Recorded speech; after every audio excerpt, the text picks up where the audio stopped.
Oke, kita lanjut lagi materi kita ya. Materi kita di sini penggunaan data dan variabel. Data adalah segala sesuatu yang belum diolah dan belum memiliki arti. Ya, informasi adalah segala sesuatu data yang diolah sudah sampai di kepala kalian dan memiliki arti. Itu ceritanya. Dan data memiliki berbagai jenis tipe.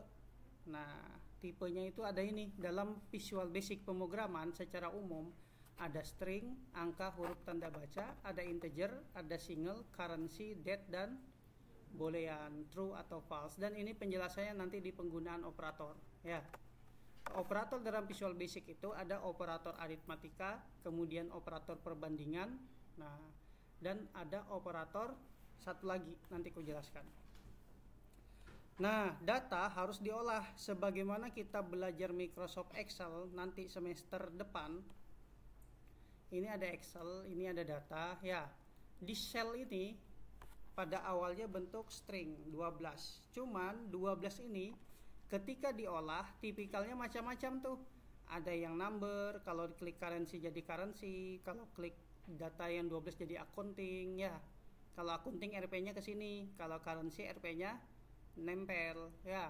Kemudian ada short date, otomatis berubah jadi tanggal, ada time, otomatis jadi jam, ada persen jadi berupa persenan ya, ada fraction, bilangan fraction itu apa?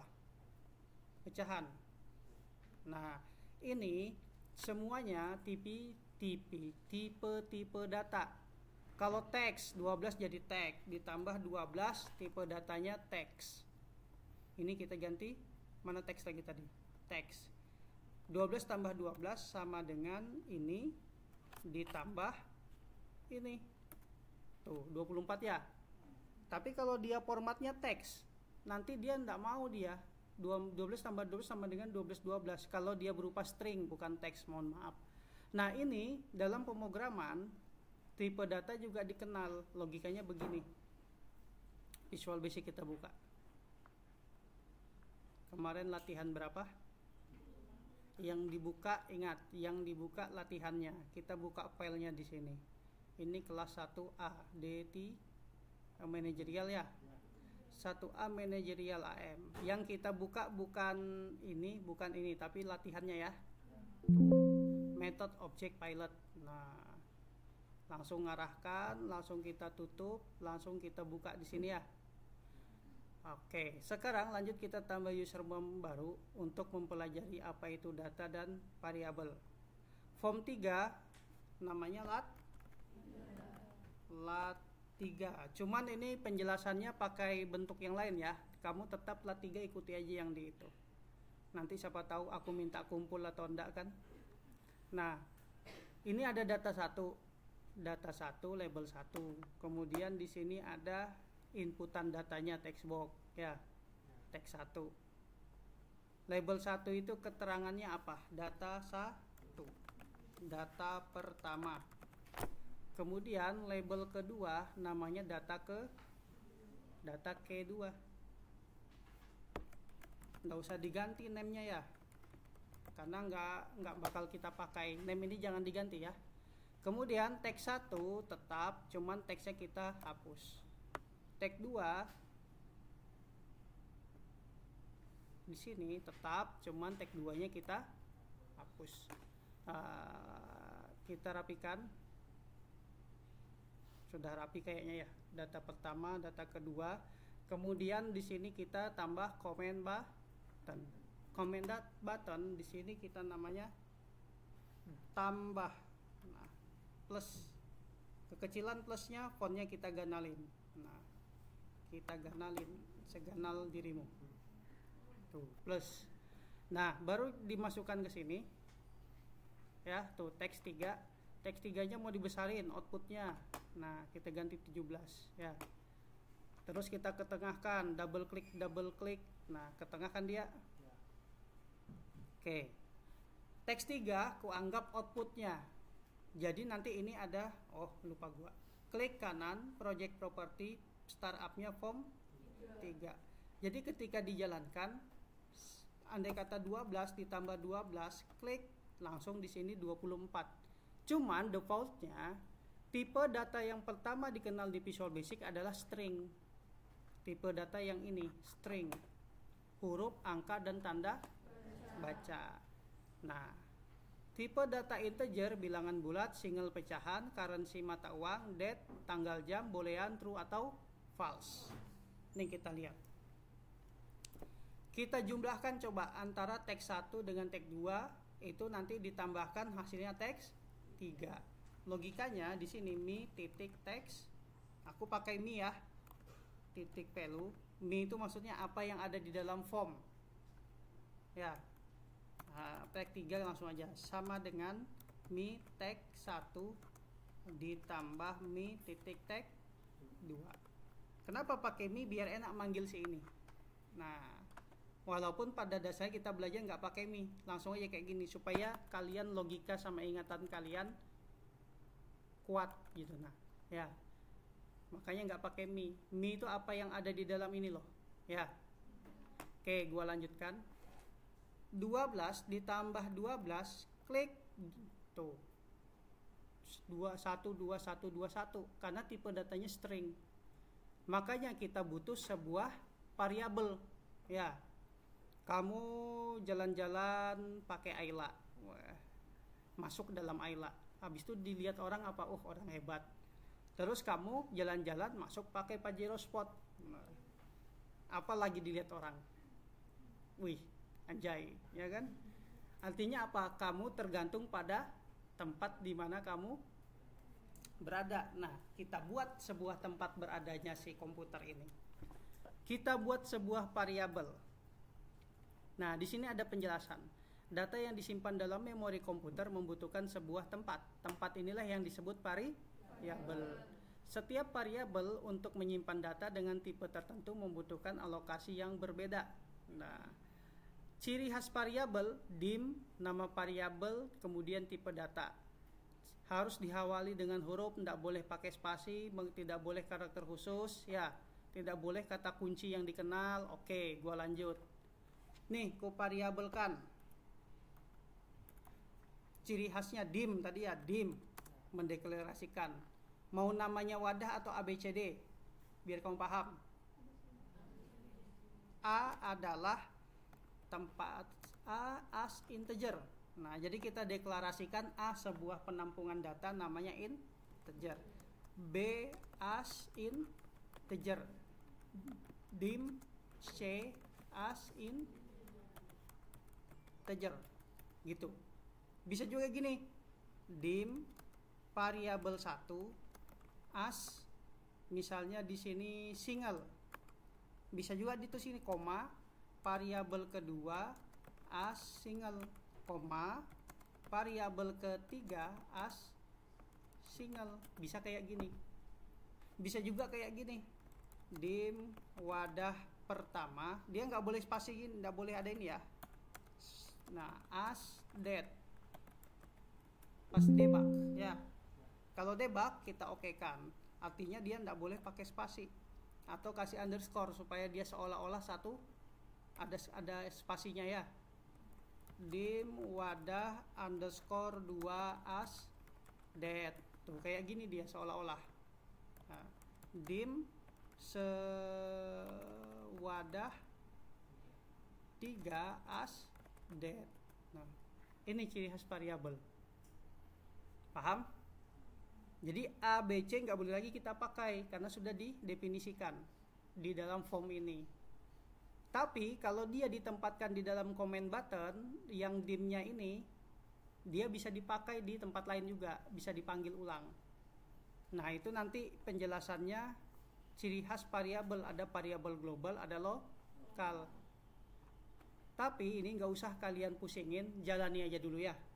Kalau aku jelaskan nanti beling-beling. Mending kita praktek. Itu kelebihannya orang praktek, langsung paham tanpa dijelaskan sedikit, tanpa dijelaskan bertele-tele. Nah, sekarang untuk yang komen 1 tadi, yang string kita ganti integer. A adalah miliknya si tag 1 titik tag ya. B adalah miliknya si tag 2 titik tag, atau A adalah tempat untuk menyimpan data teks 1, B menyimpan data teks 2. Sedangkan C merupakan penjumlahan antara A ditambah B gitu. Sekarang kita keluarkan supaya muncul di layar di sini. Teks 3 titik tag itu diambil dari teks 3 titik teks itu diambil dari wadah C. Ya kan? Masuk enggak logika kalian? Kalau enggak masuk enggak apa-apa, dunia aja ini. Nah, tambah 12 tambah 12 berubah ya 24. Karena dia jadi bilangan integer. Paham sedikit? Nah, bagaimana kalau di sini bilangan mau selisih waktu? Sebentar, kita copy terus kita paste. Nggak usah di yes kan, kita pilih no supaya dia jadi komen 2. Kalau kita yes kan lain lagi kisahnya. Ini kita selisih, kita hitung selisihnya ya. Kita lihat bagaimana kalau dia berupa data waktu. Misalnya di sini jam, aku berangkat dari Poltek jam 12.00. Aku sampai di Poltek jam 13.41. Berapa jamkah aku datang? Tuh, pasti debak kalau ditambah ya, karena tipe datanya bukan integer, mismatch. Jadi harus date atau time ya. Tadi kan date ya. Mana tadi date? Date adalah tipe data untuk tanggal dan jam.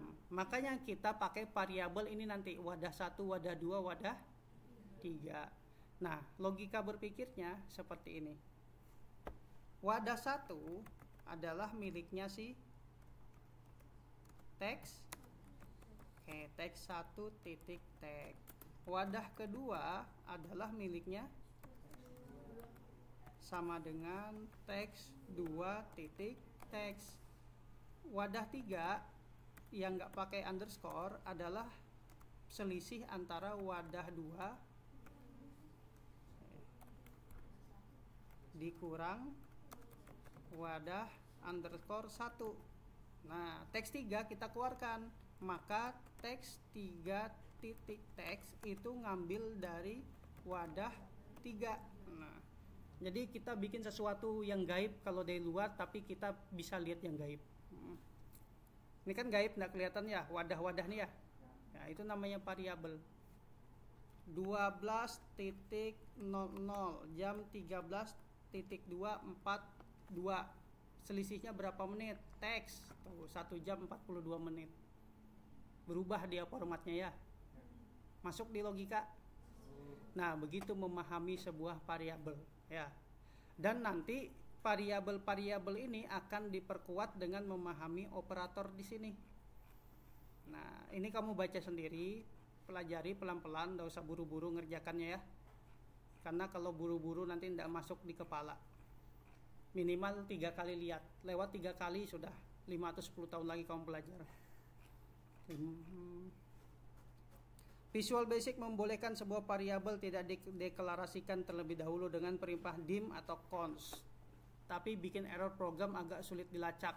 Nah, sebaiknya dideklarasikan. Deklarasikan tuh maksudnya didimkan gitu loh ya. Nah, enggak apa-apa, enggak penting itu. Lanjut ini. Operator. Nih, dalam pemrograman ada namanya operator. Oke, operator apa aja? Ada operator aritmatika yang merupakan operator matematis. Simbolnya nih, pemangkatan, perkalian, ya kan? Kemudian pembagian. Coba kita bikin pembagian. Kita bikin pembagian rumusnya. Rumus pembagian. Paste, kita pilih no. Ini kita bagi. Adakah hasilnya? Klik kanan di sini, bagi nih. Ya, captionnya ya. Oke, bagi. Kita pakai rumus yang ini. Pakai rumus yang andai kata rumusnya ini dulu. Di komen 3, kontrol paste. Ini kita bagi. Kelihatan tulisannya? Kalau nggak lihat, kok gini kan? Ya, coba kita buat. 1 dibagi 5 berapa? 0. Ya. Kenapa dia 0? Karena dia bilangan integer. Makanya kalau pecahan diganti single. Kalau single apa tadi di atas ini single? Single par 1 par 2 ya. Jadi di sini par supaya jadi single. Variabel 1. Kemudian di sini par 2, ini par 3. Par 3 merupakan pembagian antara par 1 dibagi par 2. Nah, coba kita ini ganti ini par 3. Coba kita jalankan lagi ya. 1 dibagi 50. Tuh, 0,2. Ya, 0,2. Jadi ada komanya karena formatnya berupa single. Paham sedikit? Terus kalau baginya kayak gini kayak mana? Kan ada di komputer ada yang kayak gini ya. Coba kita jalankan. 12 atau 13 dibagi 5. Tuh, langsung jadi 2. Jadi komanya tuh dihilangkan sama dia. Kalau kayak gini. Dan langsung dia dihilangkan komanya. Kalau kayak gini tadi 13 dibagi 5 tuh 2,6. Komanya dihilangkan bukan dibulatkan, tapi diabaikan. Makanya jangan salah bikin miring-miringnya ya. Oke. Dunia aja ini. Nih, simbol-simbolnya kayak gini pangkat, kali, pembagian pecahan. Ini bukan bulat nih ya. Dibuang komanya. Mut, sisa pembagian. Nih plus penjumlahan, penggabungan string. Kalau dan kayak gini penggabungan string. String itu apa? String tadi yang pertama. Ya. Yang angka huruf tanda baca ya. Coba kita buat string. Jadi otomatis dia jadi string nih, pakai dan ya. Otomatis dia bersatu ya. Tapi diabaikan dim-dimnya karena otomatis dirubahnya jadi string. Jadi kayak gini lagi. Tuh maksudnya penggabungan string. Karena tipe data yang pertama string tuh nggak bisa dikali tambah bagi. Itu juga operator. Dan ini supaya muncul di layar di sini biasanya kalau dan ininya harus 2 kali. Kalau dan sekali di sini nggak muncul. Kalau dan 2 kali baru muncul. Nah makanya nanti di tutorialnya dannya tuh disuruh buat 2 kali. Oke, gua lanjutkan. Operator yang kedua adalah operator perbandingan untuk membandingkan. Kalau lebih kecil kayak gini, lebih kecil sama dengan nih. Bukan, enggak ada karena simbol yang kayak di matematika tuh ininya di bawah ya. Yang ada lebih kecil baru angka sama dengan, atau sama dengan apa? Lebih besar baru sama dengan, atau sama dengan dan tidak sama dengan. Nanti kita coba. Kemudian operator logika. Operator logika nanti mungkin setelah kita fungsi if dan fungsi select nanti kita belajar ini. Tapi kalian true atau false saja dulu jawabannya ya. Are, and, dan not. Ini nggak usah kamu hafal. Nanti kamu paham sendiri. Karena kamu sering latihan. Ya, cukup kamu ngapalin kitab suci. Tamatkan 30 juz. Lanjut. Nah, operator nih gini bikin kayak gini, par 1, par 2, operator gini buat kayak gini dengan propertinya seperti ini. Ya.